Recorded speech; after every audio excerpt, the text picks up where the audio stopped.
situation in Tunisia, the only Arab country that succeeded following the Arab Spring in establishing a democracy, or at least a path to democracy, a transition to democracy, that people felt was working quite well, not perfect. It had its own, shortcomings and problems, but it was making progress, and it provided really a good platform and a good chance for success of democracy in the Arab world until the coup of July 25, 2021, which took Tunisia back to an authoritarian regime, a dictatorship, a one-man rule, as we all know. In the beginning, it was not clear because a lot of people thought that CSID was attempting to reform the democratic transition, but that he promised that he will continue to respect the constitution and the democratic process.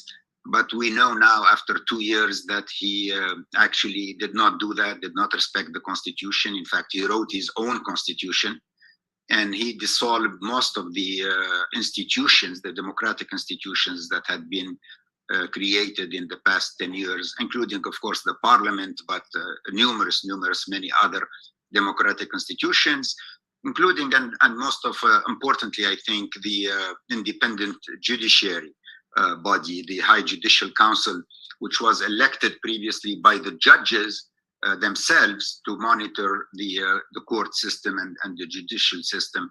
But CSID dissolved that High Judicial Council and appointed a new Judicial Council. He also dissolved the independent EZ, the independent election body that was selected very carefully by the parliament itself to be independent and representative of all the parties. But CSID also dissolved that and appointed his own electoral body. So I think the situation is been going from bad to worse. But today we are launching a campaign for the release of Rached Ghannouchi. We want really to release all the political prisoners. Most of them have appeared on CSID events and CSID webinars in the past couple of years. And they are now, many of them are now languishing in jail without even being accused of anything, without any charges or anything. They're just in jail waiting to know what the charges against them are or what they are accused of. Anyway, but we thought we will start with Rached Ghannouchi because of two main factors that hopefully we will address today in this webinar. Rached Ghannouchi, of course, is a scholar, is a thinker. He has written over 20 books on Islam and democracy, on freedom, on human rights, women's rights in Islam. So he's very well respected across the Muslim world. He's very well known. His books have been translated into at least 20 or 30 languages in the Muslim world. He has followers and supporters and people who really follow his writings all over the Muslim world. So he's a scholar who has been leading the idea that Islam and democracy are compatible.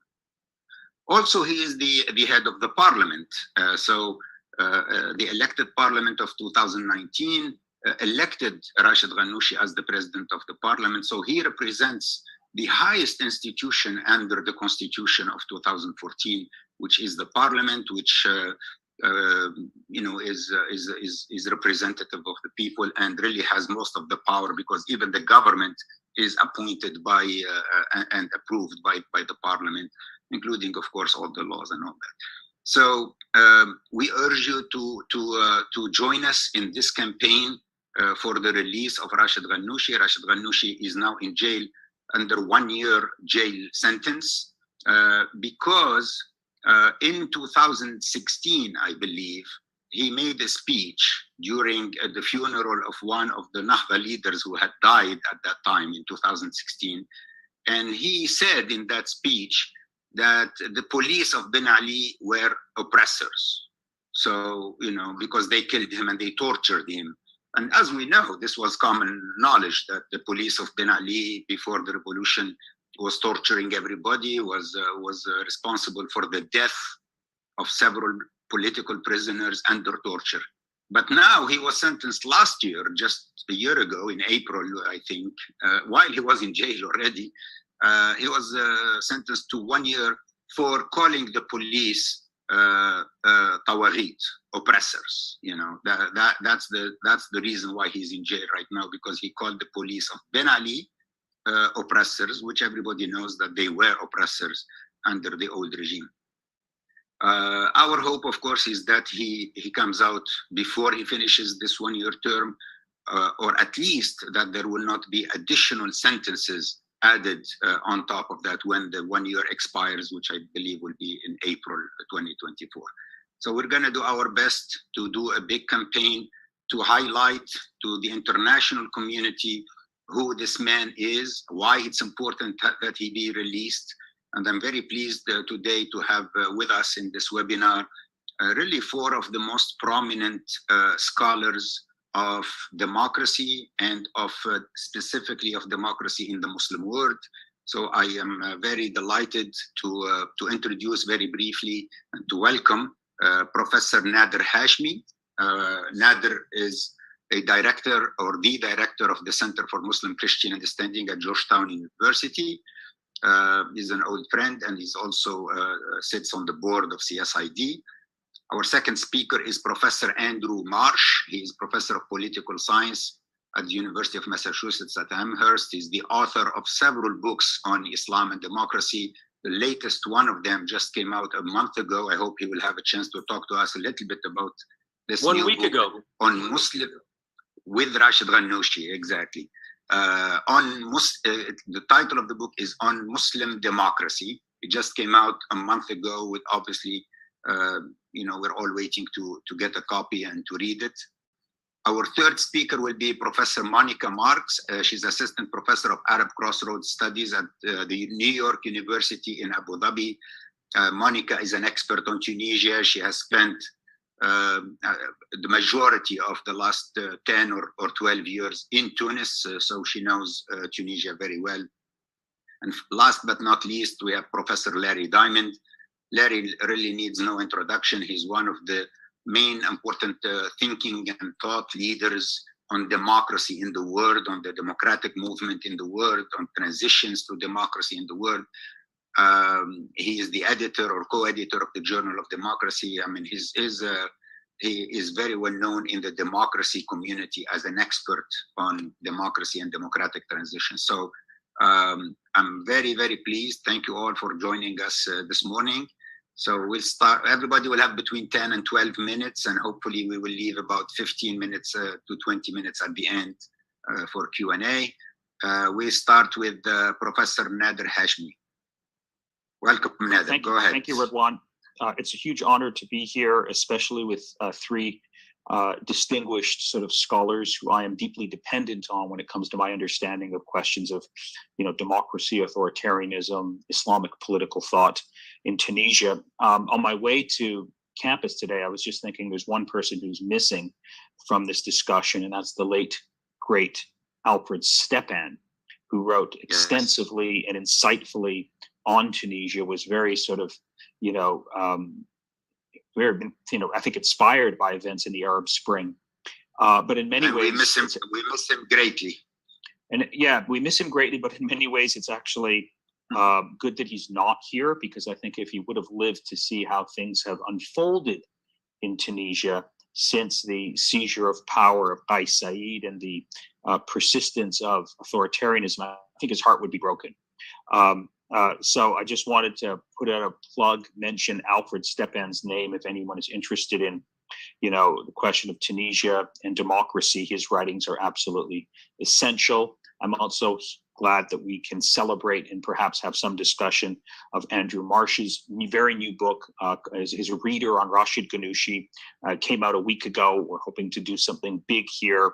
Andrew doesn't know this yet, but we're hoping to do something big here in Georgetown with respect to promoting his new book. And then I'm also really glad, especially that, you know, Monica is here, because she, you know, has her pulse on the street in the Arab world, particularly Tunisia. And I'm looking forward to her insights as well. And of course, Larry Diamond is really the intellectual godfather of questions of democracy on a global level. So I'm thrilled to be on a panel with him. My role today is very simple. I'm not going to speak for the maximum time. I simply want to make some introductory comments related to U.S. foreign policy and Tunisia, something that's happening today in New York. And then I just want to pose a series of questions that I think we should all be thinking about. And I'd love to hear the panel comment on, because there's questions that I don't really have an answer to, but I suspect other people listening might have the same questions that I do. So, of course, today is the gathering of the heads of state of members of the UN General Assembly. They're all gathering in New York City. There's an article today in the New York Times by Michael Shear and Peter Baker called "Biden at the UN to Urge Nations to Protect and Nurture Democracy," to which I tweeted this morning, "Except in the Arab world." There have been a series of events over the last week where the Biden administration claiming to support global democracy when it comes to the Arab world, when it comes to Arab and Islamic societies. It's clear that dictatorship and despots is the preferred mode of operation and form of government that the U.S. Likes to support. Just this past week, the Biden administration overruled a congressional stipulation to reduce American aid to Egypt because of its gross human rights record. And we saw the immediate consequences of that in the aftermath of that announcement, when a prominent Egyptian dissident, Hisham Qasem, was sentenced to a prison for simply online criticism of the Sisi regime. Over the last week, we saw the Biden administration renew another security arrangement with Bahrain, undermining any commitment to democracy and U.S. foreign policy in Bahrain. And we saw the consequences of that immediately when the daughter of a prominent dissident, Mariam Khawaja, whose father is a prominent Bahrain human rights activist, one of the leaders of the Arab Spring, and who's been languishing in jail, sentenced to life, was trying to get on a plane with the head of Amnesty International to go back to Bahrain, petition for her father. Bahrain denied her access, and it's not a coincidence. The sequencing of these things, the United States sends a message that it's backing authoritarianism in these parts of the Arab world, and these authoritarian regimes take advantage of that to clamp down further and to repress dissidents and human rights activists. We also have happening in the background a major U.S. foreign policy push. In fact, this is taking up a lot of energy and a lot of time of the Biden administration. In fact, they're quite thrilled by it. They're sort of promoting this as a possibility to bring peace and stability to the Middle East writ large, if only Saudi Arabia and Israel can strike some sort of normalization deal with each other, which of course will be a disaster for human rights and democracy, and particularly the Palestinians. And it's quite shocking how there's very little critical commentary from a human rights and democratic perspective over this arrangement that's proceeding full force in the direction that the Biden administration would like to see it move in, which is a very anti-democratic and anti-human rights direction. And of course, we have a situation in Tunisia where U.S. policy, I think, on Tunisia has shifted somewhat, but I think there's a lot there's a lot to be desired with respect to U.S. policy toward Tunisia. Perhaps we can talk about that in greater detail, and that is one of the questions that I want to pose to the panel, because I'm not really sure what the best approach is with respect to shifts in U.S. policy that perhaps could shift things in Tunisia and push it in a democratic direction.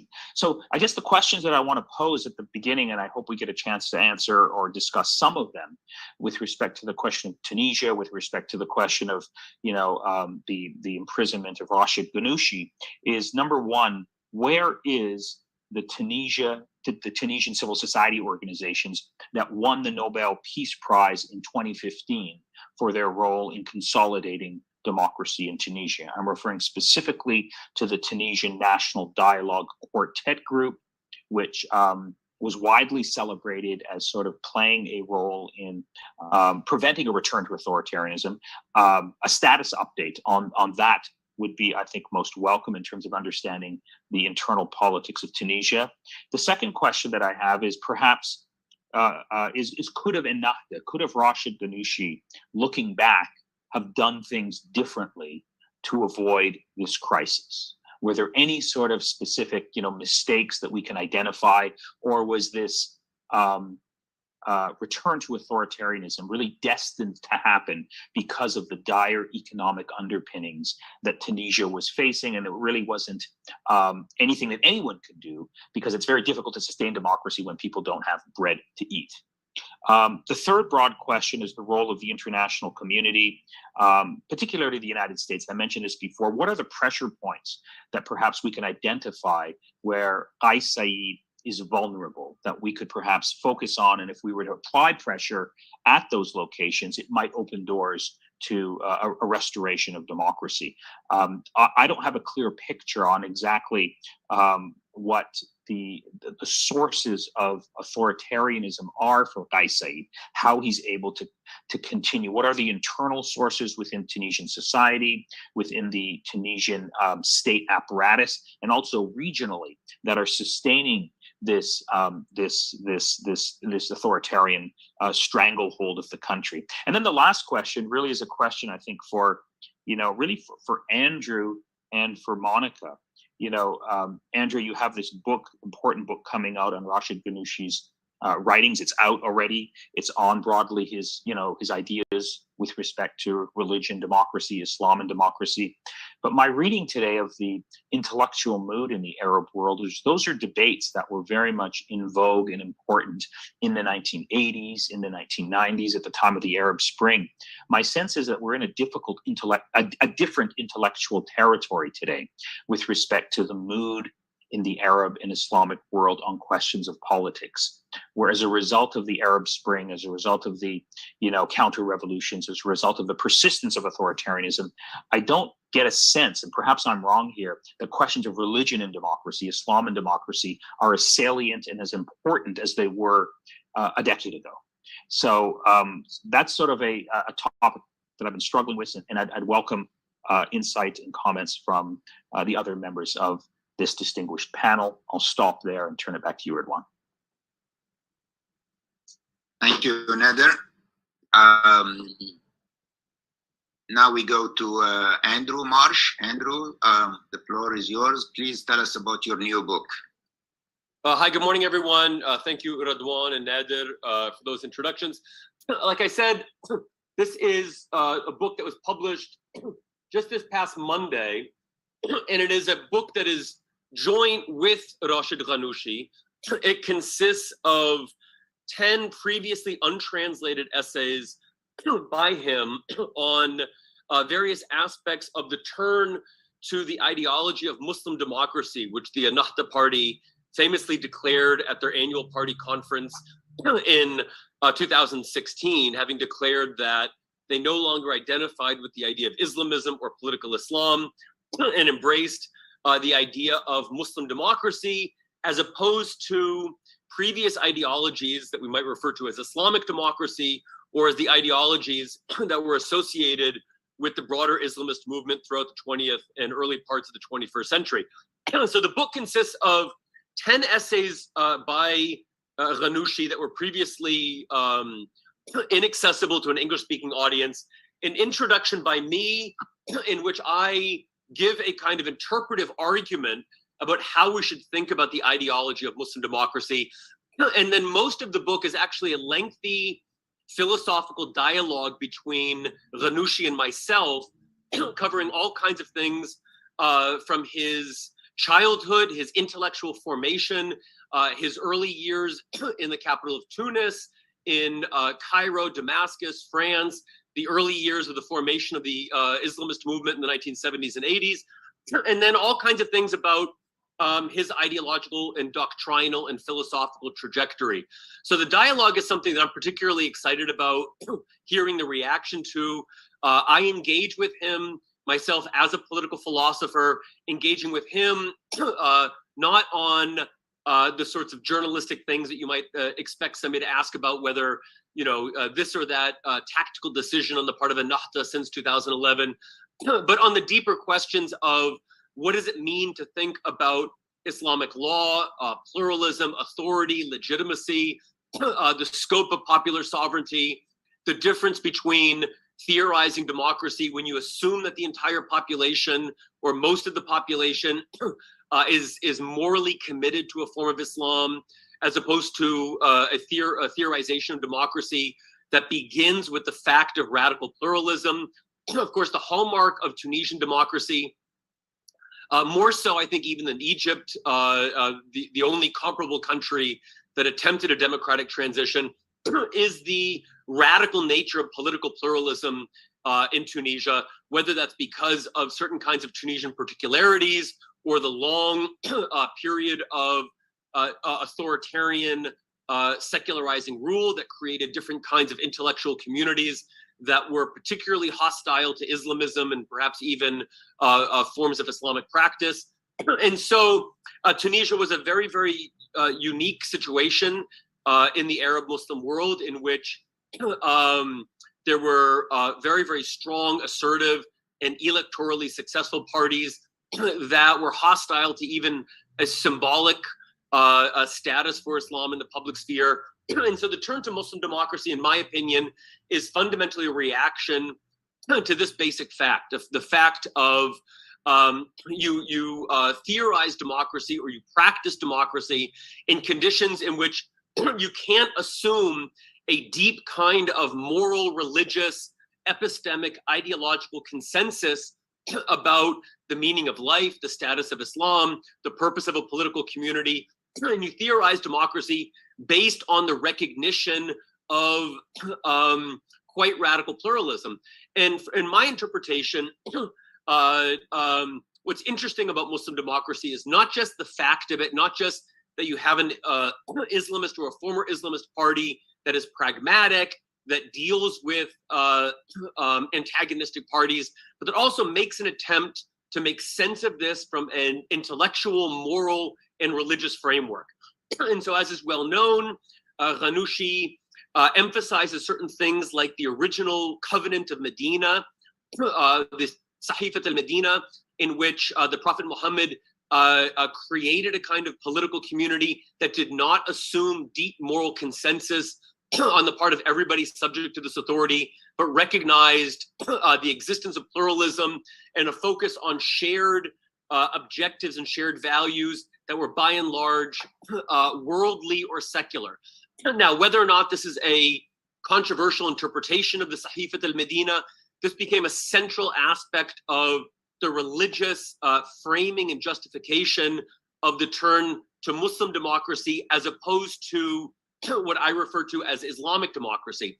There were other aspects of this, certain ways of arguing that the purpose of politics is to create the conditions for democracy. So an important aspect of any kind of democratic theory is drawing the boundaries between those that are party to democratic politics and those that are regarded as hostile or contrary to it.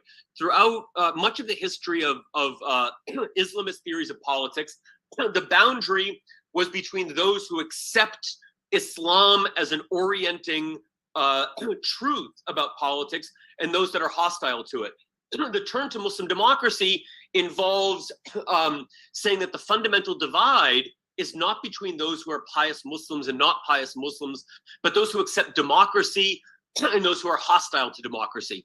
And so the way that I define the turn to Muslim democracy is, as I say in a article that I have forthcoming in the Journal of Political Theory, as post-sovereigntist, agonistic Islamic political thought. And what this means is that for most of the 20th century, Islamic political thought was oriented around the problem of sovereignty. So figures like Maududi and Qutb created the norm that Islamist intellectuals and activists define politics as being faithful to divine sovereignty. God is sovereign. God has decreed a law, and the purpose of politics is to recognize God's sovereignty and somehow bring about the law that God has revealed. Now, figures particularly like Rached Ghannouchi throughout the 1980s, 90s, and early 2000s theorized a very, very significant scope for popular sovereignty within an Islamic state. And so you have this turn throughout this period to recognizing that the people, even within an Islamic state, has sovereignty because there's nobody between God and the people, not rulers, not military commanders, and not even scholars. So the people has received the divine trusteeship or the divine caliphate and thus exercises divine sovereignty. The problem is that this still assumes the fact of a kind of sovereign people, a people that is morally unified around certain kinds of objectives, certain kinds of goals, and certain kinds of ways of seeing politics and truth. The turn to Muslim democracy abandons the language of sovereignty. It does not begin by saying God is sovereign, and it does not begin by saying a Muslim people is sovereign. It begins by saying the people that exist here now, whether they include leftists, communists, feminists, old regime, conservative figures, all are necessarily part of creating politics. So the idea of a sovereign entity is sort of abandoned, and the logic of politics is adopted. Politics is not just the application of theology or ethics or an ideal religious vision, but is a real world practice of pursuing tangible goals, a constitution, stability, economic prosperity, consensus, agreement, coalitions.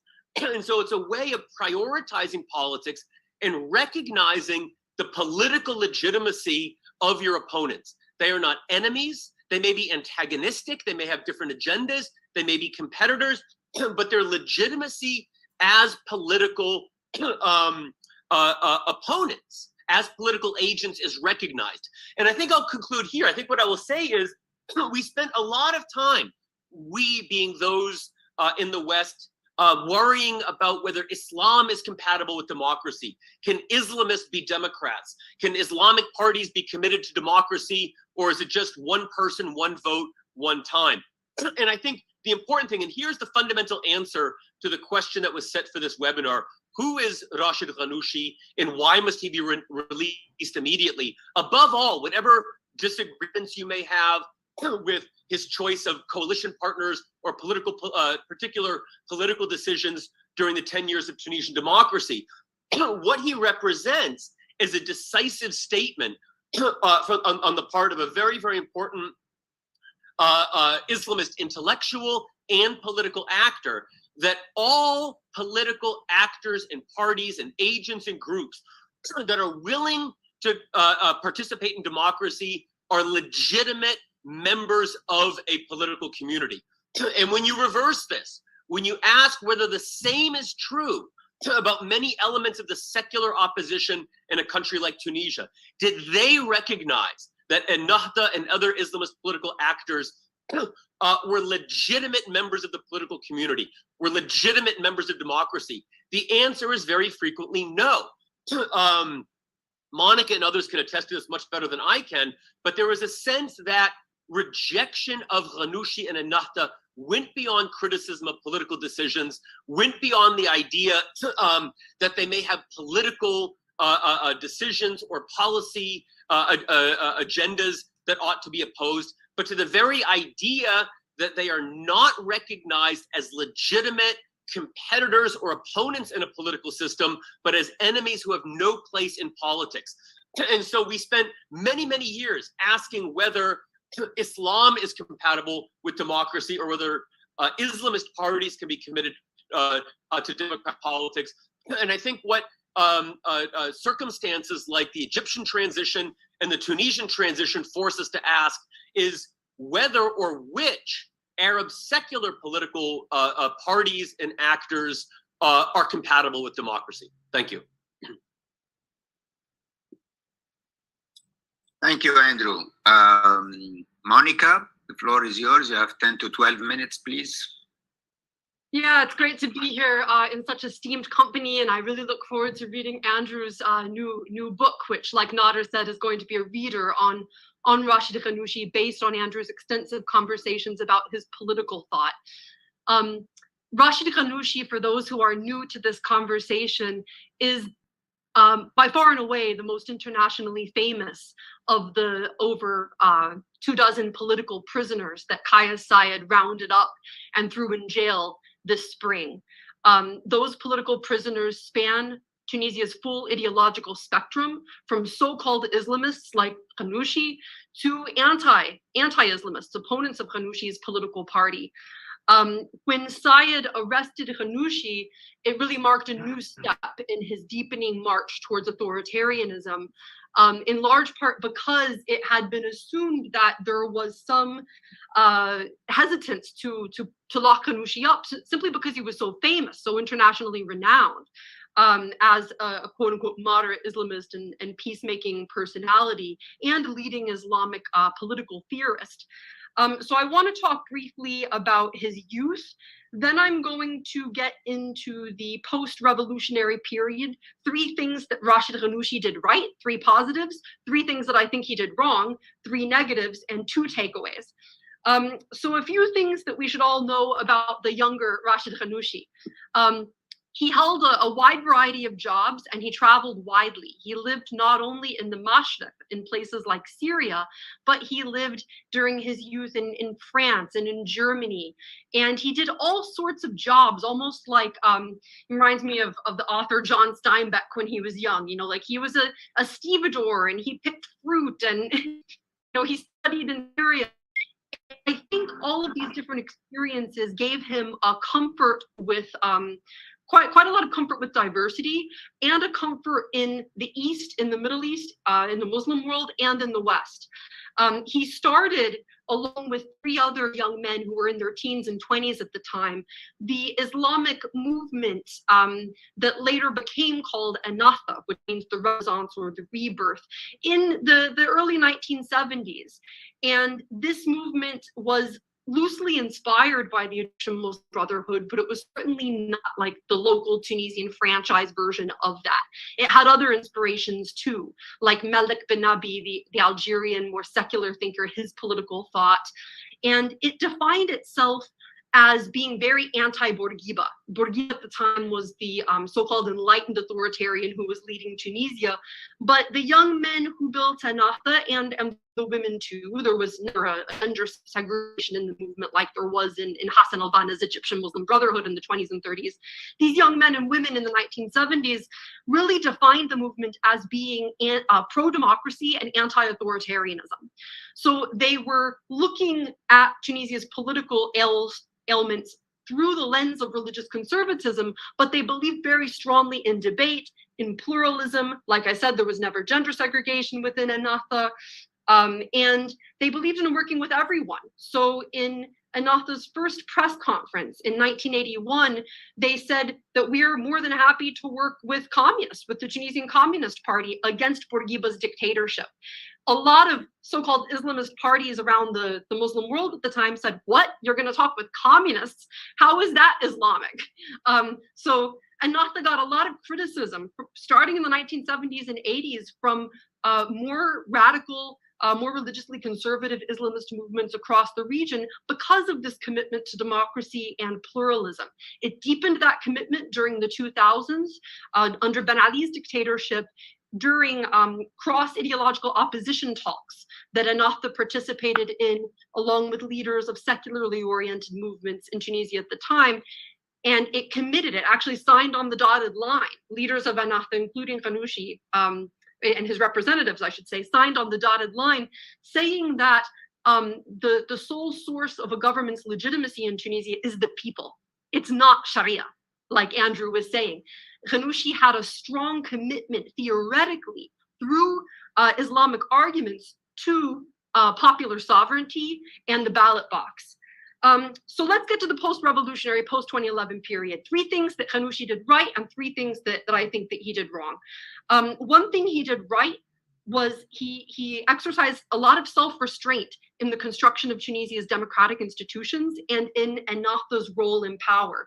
Even before 2011, when he was living in exile in the UK, and scholars, including the late Alfred Steppen, interviewed Ghannouchi about what kind of electoral system do you think Tunisia should have if it ever becomes a democracy, he endorsed the electoral system that would have hurt Ennahda the most, assuming that Ennahda was going to be the most popular party in any democratic elections. He endorsed proportional representation with hair quota, which is great for small parties and really bad for big ones.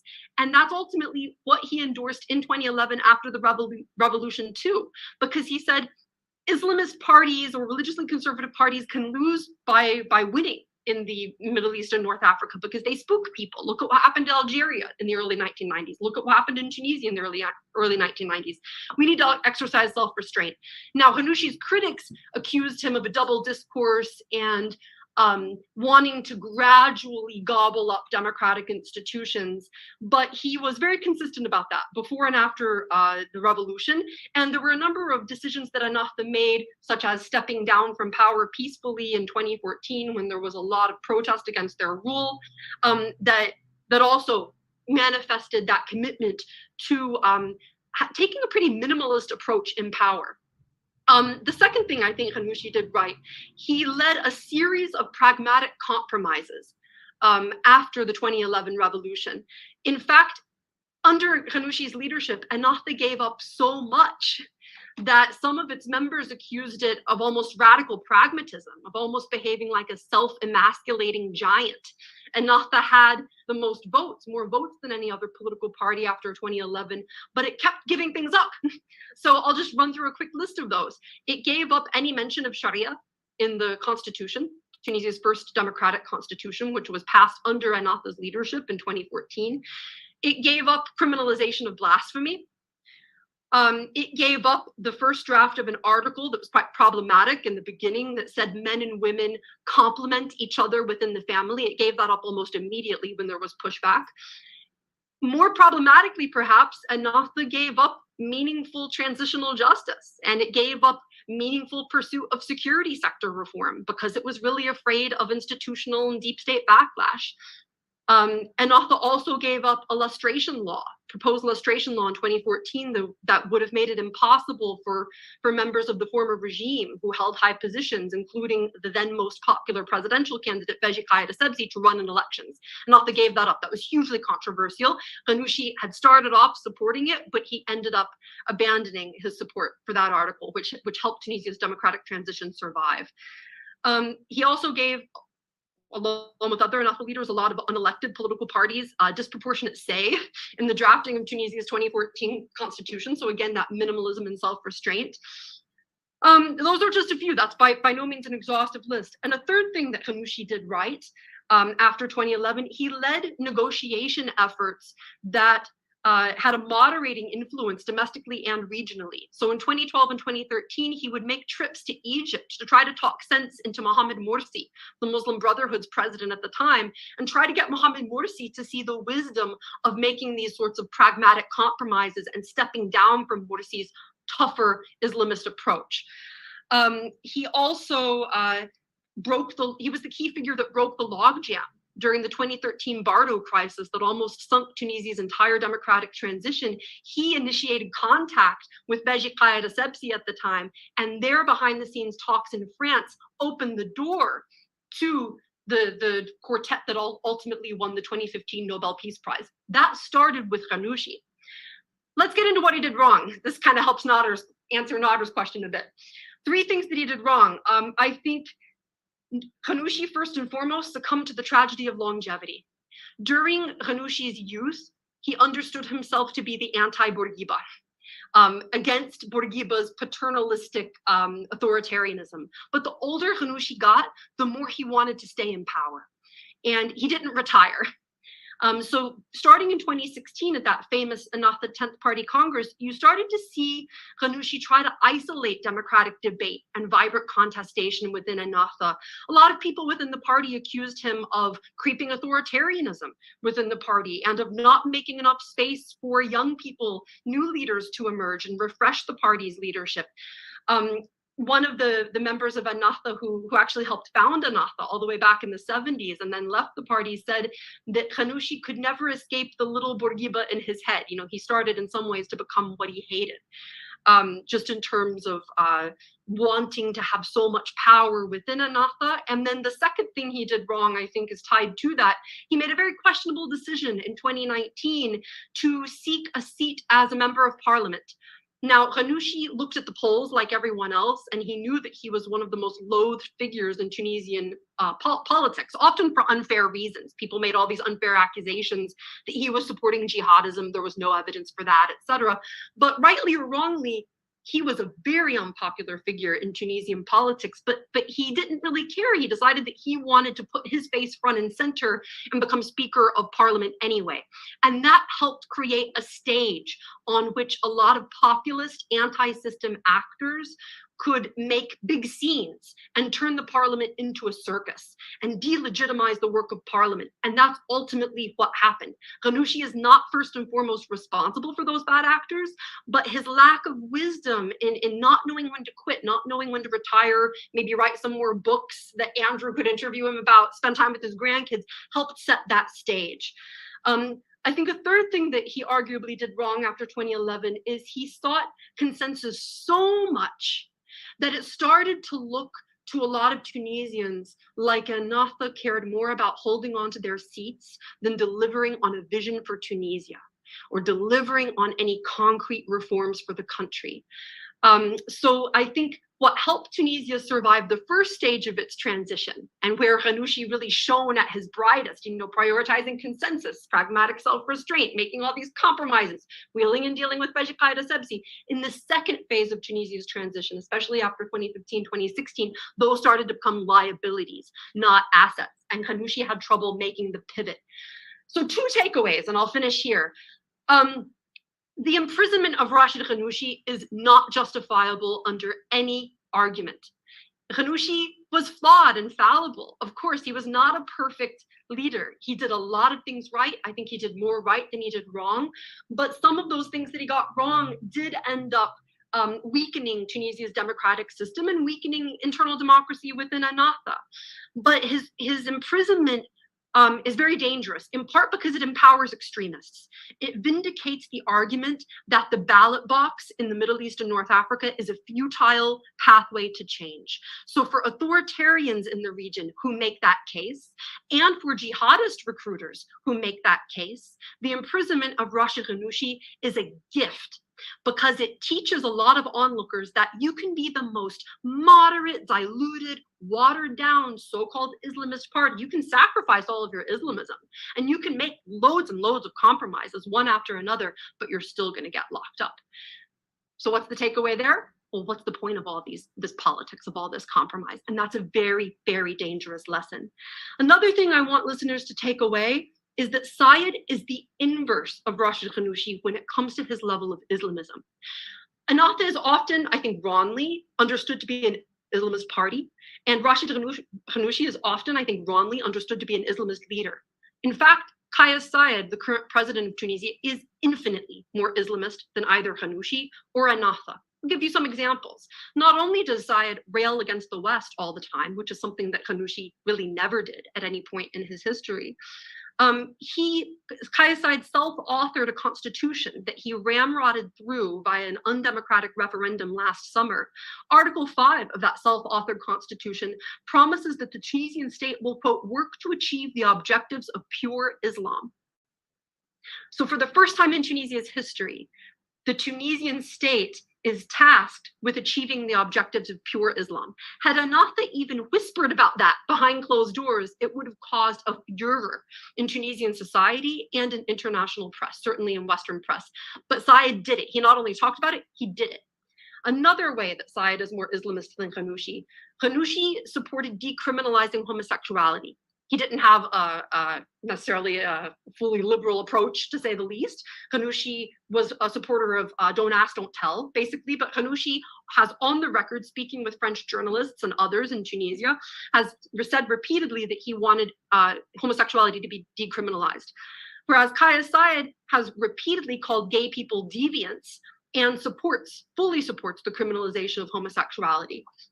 Kais Saied also supports unequal inheritance for women, whereas Ghannouchi and Ennahda were supporting tacitly behind the scenes efforts to remake Tunisia's inheritance law along more egalitarian lines. I've interviewed Bouchra Hashemi, probably the most famous feminist in Tunisian politics, and she's told me that Ghannouchi and Ennahda had told her that if so-called secular parties took the lead, on Beji Qaida Sebzi's proposed inheritance reform, that Ennahda was prepared to put its weight behind it. Whereas Qais Said fully supports unequal inheritance for women. There's all sorts of other examples too, but I'll leave it at that. Thank you. Thank you very much, Monica, for excellent presentation. Now we welcome the great Larry Diamond. Larry, welcome back. Good to see you.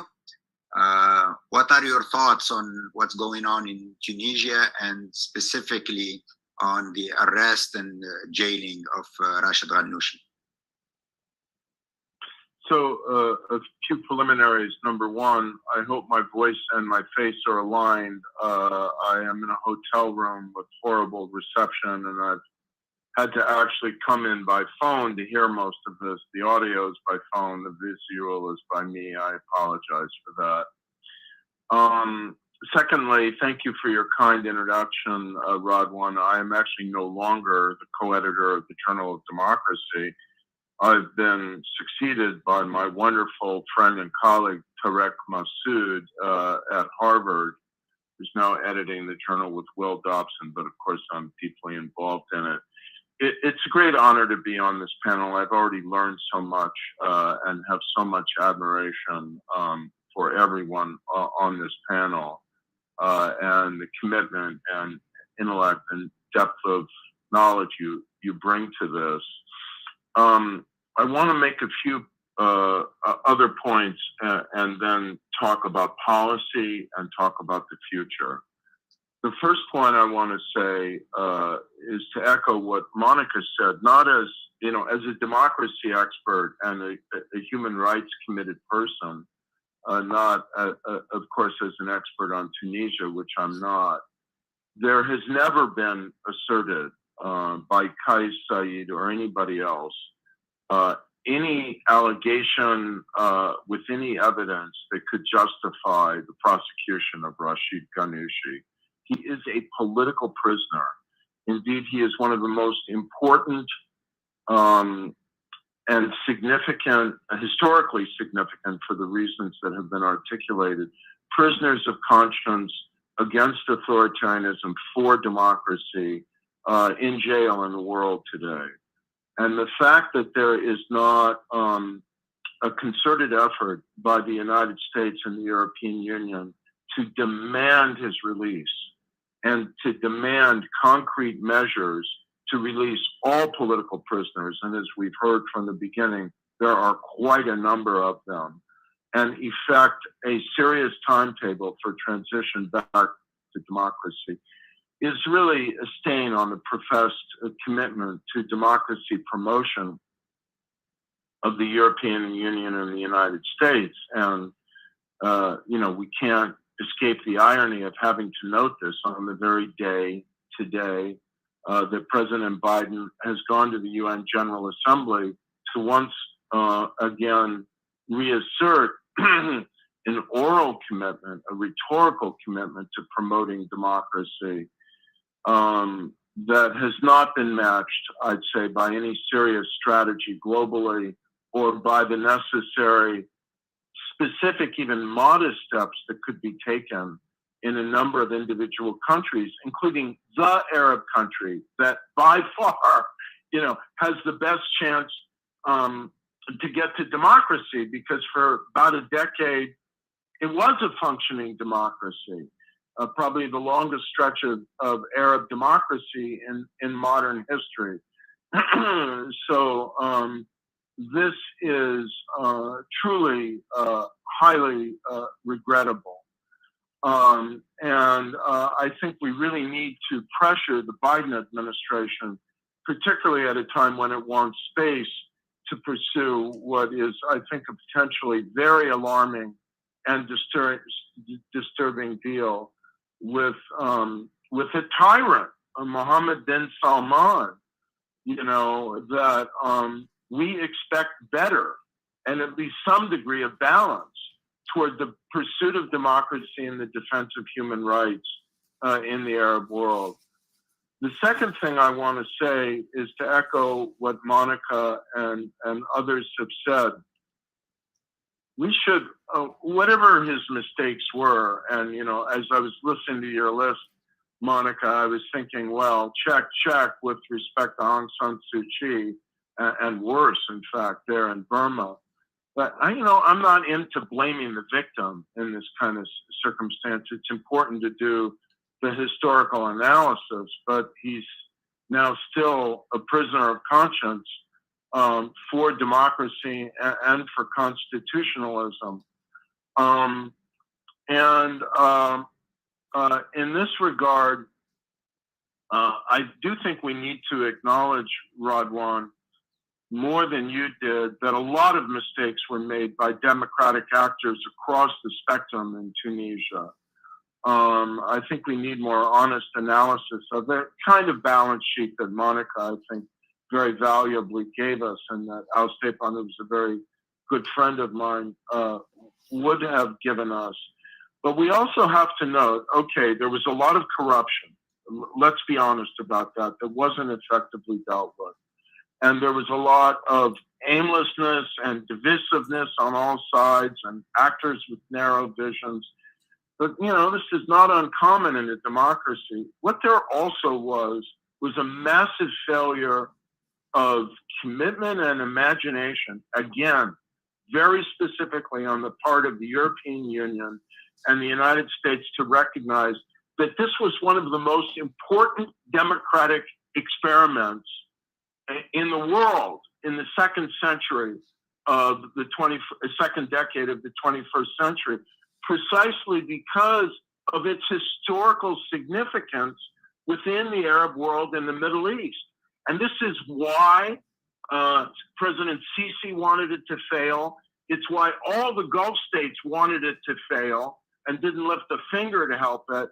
And it's why the United States and the European Union should have been developing a plan for massive economic assistance and investment to bet heavily on it. So I'll conclude by saying that I think everyone should read a really wise and intelligent piece, bridging, as I love to see bridged, the comparative literature on democratization with the literature on the challenges we face in the Arab world, and specifically in Tunisia. Several of you might have seen it by Sarah Henneberg, Sabina Henneberg and Sarah Yerkes. And it's about, what Tunisia can do to bounce back from authoritarianism with proper support. That's the title, May 2023, from the Washington Institute. And I won't represent their whole paper here. I'll just say, as someone who specializes in the comparative study here, I just think it's spot on. I think it's a brilliant analysis. And to hit the points quickly, let's be, to honor Rached Ghannouchi and his self-restraint, and I'd say certainly you look around at the alternatives, admirable commitment to a democratic vision for Tunisia. Let's get serious about what needs to be done here.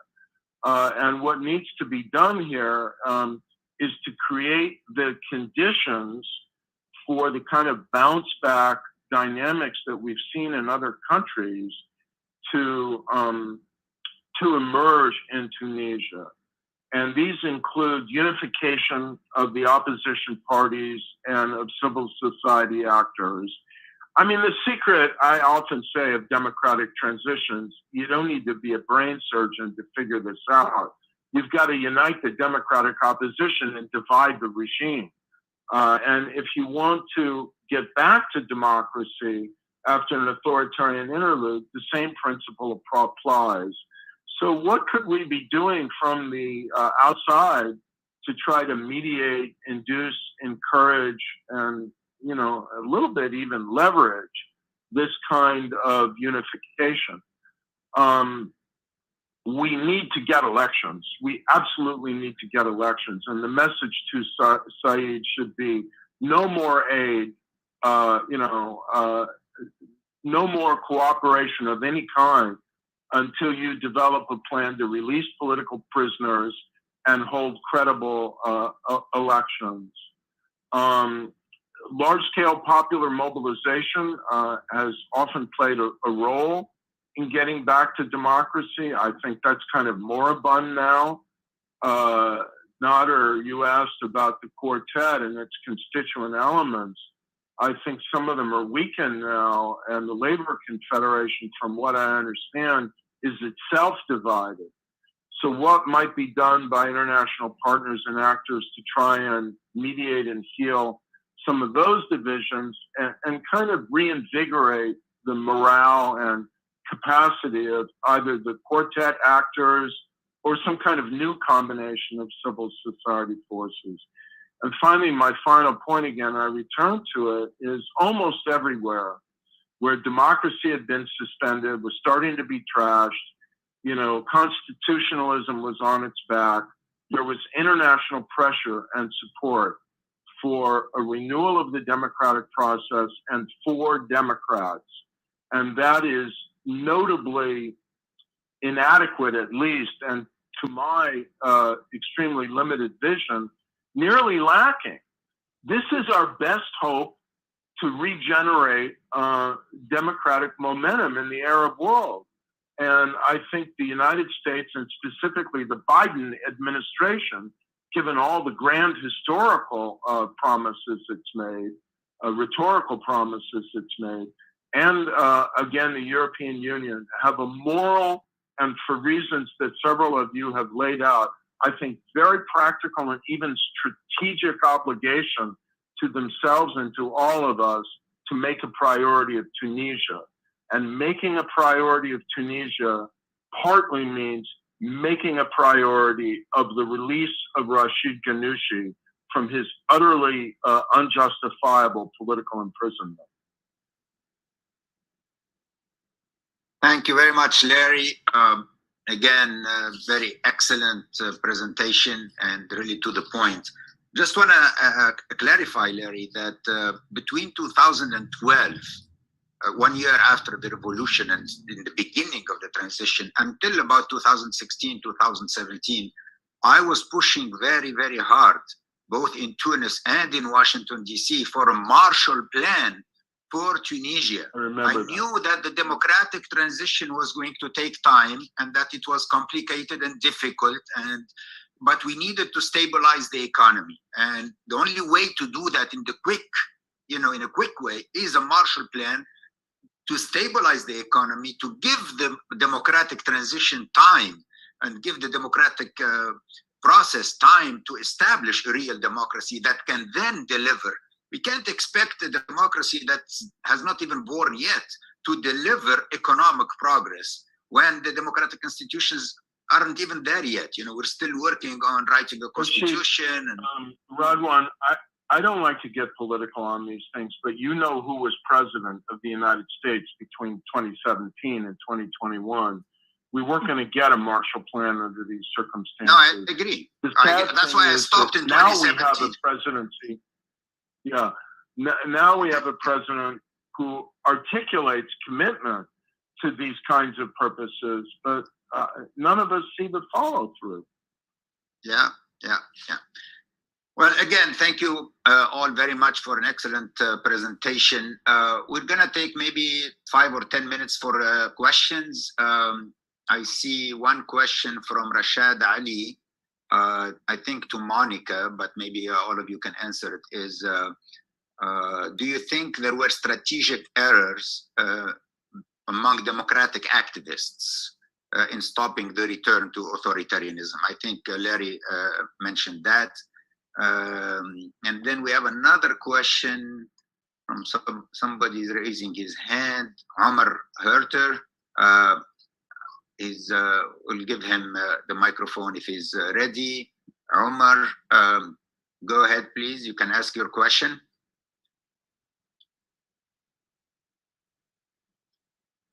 Omar, are you still there?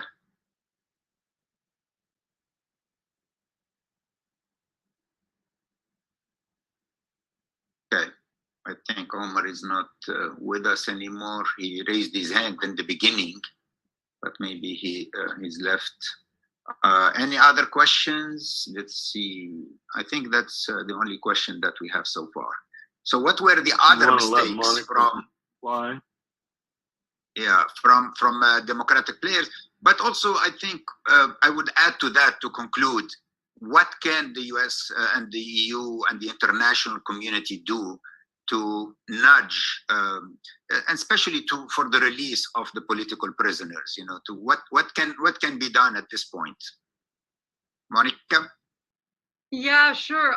As to Rashid's question, do I think there were strategic errors among democratic activists in stopping the return to authoritarianism?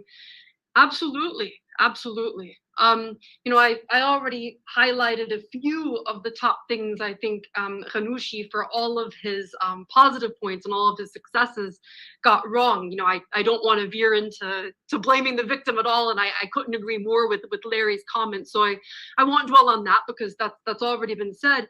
But I think the real onus of burden for facilitating CSID's self-coup on July 25th, 2021, falls not with Ennahda, which opposed it from jump. You know, Rached Ghannouchi was down there at Parliament when CSID sent his army tanks to shut Parliament. In these iconic photos, you know, Rached Ghannouchi facing down the army tanks and trying to get the country to wake up and see that what was happening was a coup. You know, he called it from the beginning. Ennahda called it from the beginning. The coup is not their direct responsibility. Although Ghannouchi is not a saint, he is flawed and he did make some mistakes. I think the responsibility lies primarily with actors who should have known better, including the 2015 Nobel Peace Prize winning quartet and its members, including UGTT, Tunisia's powerful trade union, which cheerled the coup instead of opposed it. Including a lot of leading, tragically, civil society organizations, like, you know, for all of the good work they've done, Tunisia's main anti-corruption NGO, iWatch, cheerled the coup very vocally on its first days, instead of recognizing it for what it was, which was a full frontal attack on all of the democratic institutions that Tunisians had so painstakingly woven over the past democratic decade.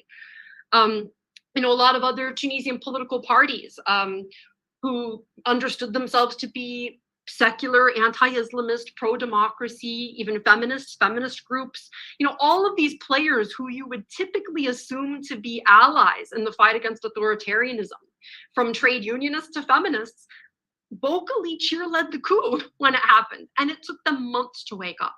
Now, by December of 2021, most of them who I was interviewing and re-interviewing were waking up, and they did start to use the word coup to describe what happened within just a few months. But by that time, it was largely too late. They'd missed the boat, and they didn't respond by engaging in cross-ideological opposition talks with Ennahda, which was one of the key anti-coup players. Like Larry was saying, this isn't rocket science. You need to create unity and coalitions amongst the opposition, and you need to divide the regime. But Tunisia's opposition could never get over this almost like pathological fixation they have with Ennahda. They accused Ennahda of all sorts of unfair things that there's absolutely no evidence for. They accused Ennahda of facilitating jihadists. They accused Ennahda of being behind the jihadist assassinations of left-leaning political figures in 2013. They accused Ennahda of having had the ability to crack down on corruption and security sector reform a lot more than it did early on, when in reality, had Ennahda done that, it would have really created constituencies for a coup, and the entire democratic transition would have fallen apart in that fragile first stage. You know, Ennahda was the main victim party of Bourguiba and Ben Ali's authoritarianism. They were tortured. Many of the leaders were tortured, held in the dungeons of the Ministry of Interior for decades. So expecting them to be the tip of the reformist spear in those first years after the transition started was almost like expecting, let's say, you know, like if Black Lives Matter won the governorship of New York City, expecting them to be the tip of the police reformist spear in a context where everybody would be super suspicious of them. There would be all sorts of institutional pushback, and often needed partners to make bigger reforms. And it didn't have those partners in the first phase of the transition. That's not to say it couldn't have done more, but it is to say that a lot of the expectations were unfair, and Tunisia's so-called Democrats were often hypocrites, and they missed the boat. And to this day, they refuse to work with Ennahda. Even if you look at a lot of protests and media around political prisoners in Tunisia, it's not uncommon at all to see posters featuring only the political prisoners that the left likes, or so-called secular actors like. You don't see Rached Ghannouchi's face that often. And in part, that's just because he's so loathed and so politically unpopular, like I said, for reasons that are fair and unfair. But it also has to do with this deep-seated pathology and fixation on these unfair expectations and false accusations, and that's really unfortunate. I also think Monica, yeah, let me take two quick questions from two other participants very quickly, and hopefully we can finish in 5 minutes. So Iftikhar Malik, you raised your hands. Please go ahead. Thank you very much for excellent presentations. Any one of you could answer this, or especially Professor Diamond. This was an ideal time, 5-6 years ago, to establish democratic systems and institutions, especially in the Muslim world, people being very much disappointed with Daesh and, similar groups. But don't you think that with the Western interventions, unneeded, brutal, and destabilizing in countries like Afghanistan, Iraq, Syria, and Libya, created a kind of disenchantment with the Western, sort of efforts and pronouncements on democracy? So my feeling is that there is a deficit in terms of confidence and trust in the Western governments and establishments when they talk of democracy. And quickly, when people in North Africa, Maghreb, South Asia, or Central Asia look at countries like China, South Korea, and Singapore, they feel that maybe at the end of the day, the authoritarian kind of governments would deliver, especially the point that Radwan was making in terms of economic progress. Thank you. With the correction that South Korea is a democratic country, is not like China. Okay, one final question from Omar Herter. Omar, are you back? Are you with us? Please unmute yourself. You're muted.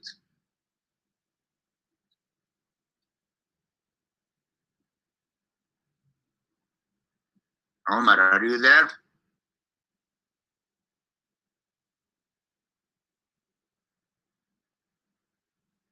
Okay, I don't think, he raised his hand again and he asked to speak, but he's still muted, so we can't hear him. I think there are some technical difficulties. Okay, so let's wrap it up, please. Everybody, you have a minute or 2 minutes to, make any final concluding remarks. Let's start with Nader. Now, I just want to pick up on the very passionate and persuasive argument that Larry Diamond made in his comments about the importance of Rached Ghannouchi being a historically important democratic figure, for reasons that really, Andrew has talked about, his theorizing of, democracy, bringing people within the Muslim world, 1/4 of the planet are Muslims now, being able to make intellectually persuasive arguments from within the Islamic tradition in the direction of democracy. That's hugely important and has generally been unappreciated. How great it would have been today when the President of the United States claiming, going to the United Nations on this agenda where he's claiming he wants to defend and protect and nurture democracy, would have mentioned Rached Ghannouchi's name simply in passing, along with Alexei Navalny and other, heroic democratic figures. I don't know why the Biden administration is not willing to do that. And the fact that they haven't, in many ways, I think puts the blame back on us, that perhaps we haven't been more effective in our democratic advocacy in getting our elected leaders to mention these heroic figures. And perhaps that's something that we all have to work on. If we can't get Team Biden to do it, perhaps there's more persuadable members in Congress who are willing to sort of utter the name Rached Ghannouchi and other heroic democratic dissidents as a way of at least putting their name on the agenda and making sure that their name is not forgotten as we think about these global questions, the battle between democracies and autocracies. Thank you. Thank you, Nader. Andrew? Yeah, two quick points. Comments? Yeah, one, I'd like to just respond to Dr. Malik's point. So obviously, not everybody assumes that democracy is legitimate or is going to bring results. What's kind of remarkable is that at the time of the coup in June 2021, there was all these things that Larry Diamond mentioned, that the parliament was kind of a zoo. It was during the COVID crisis. There was corruption issues. One of the remarkable things about the reaction is not just that it was targeted based on hatred of Ennahda, although that explains a lot, but that there was a general kind of anti-politics about it. We don't want parliament. No to dialogue.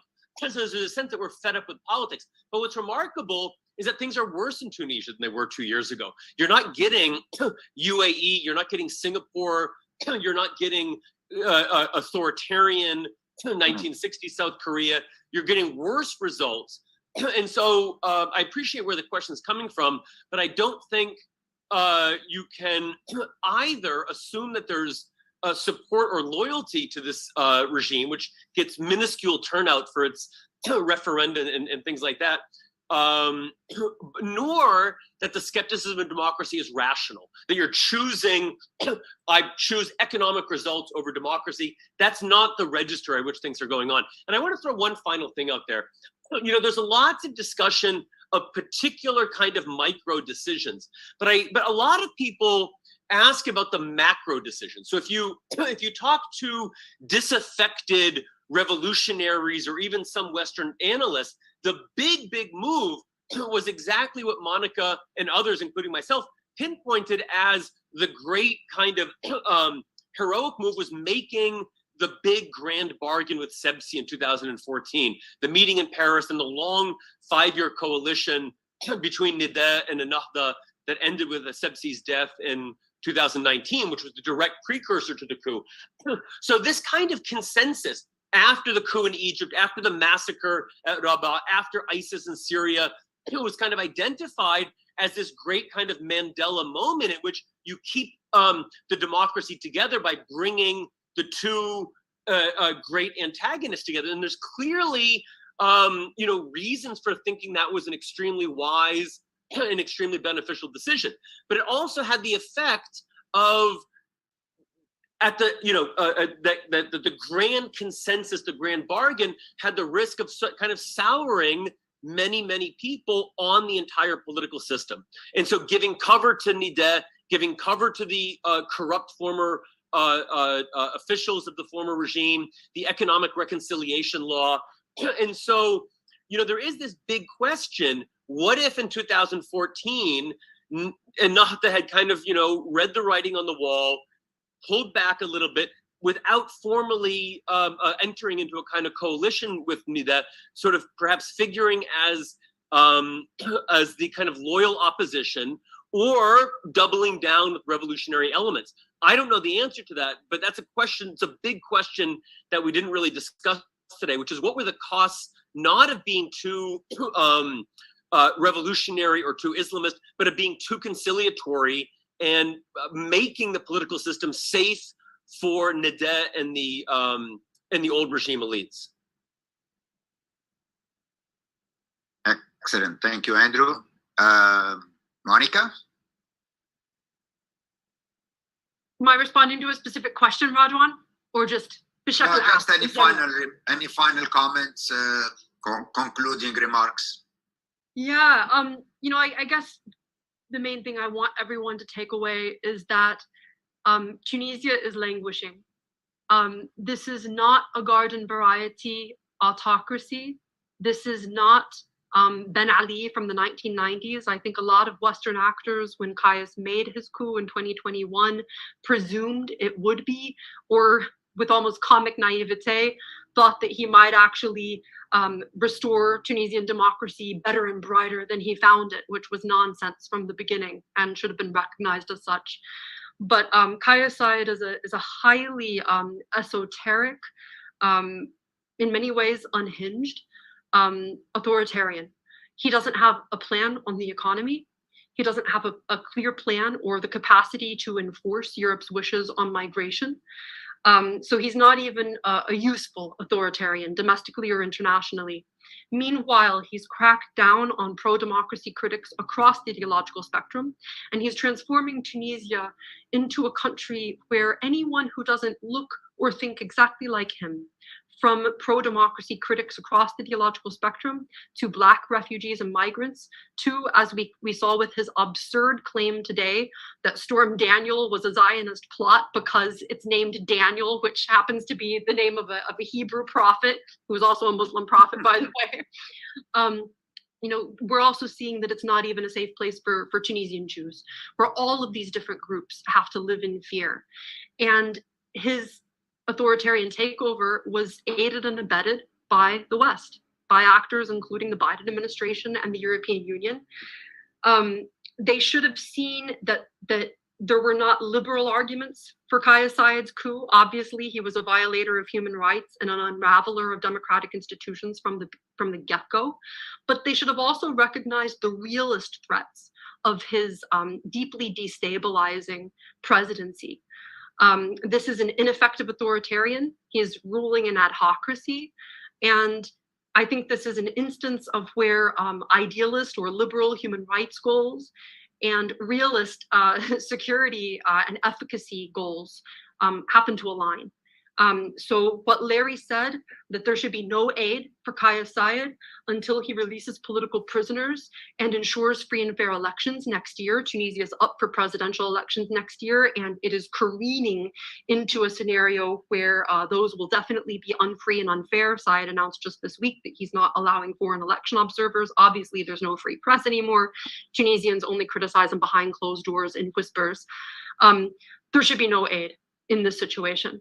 And I think that's not only in the service of human rights and these higher principles, but it's also in the service of security and stability for Tunisians, for their ability to afford bread and water and access those basic fundamental staples, but also for international actors.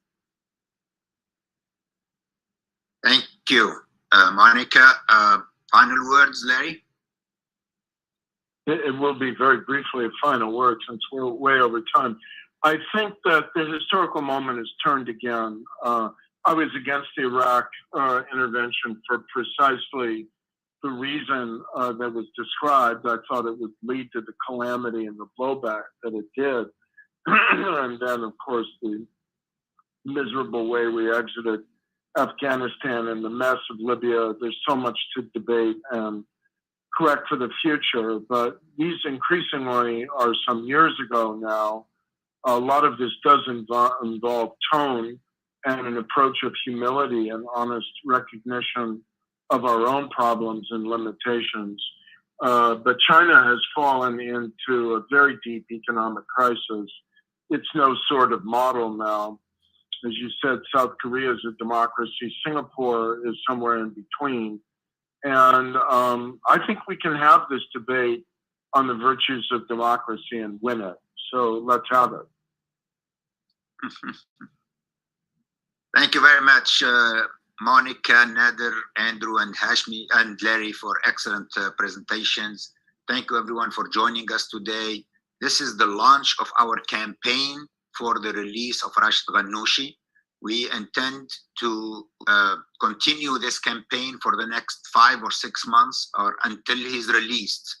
And we ask you to join us. We believe that this will be a turning point, that his release from jail will be a turning point for Tunisia and hopefully a revival of the democratic transition and the democratic process in Tunisia. So please join us in this campaign to release Rached Ghannouchi and all the other political prisoners, but we're going to start our focus with Rached Ghannouchi and then hopefully continue with all the others.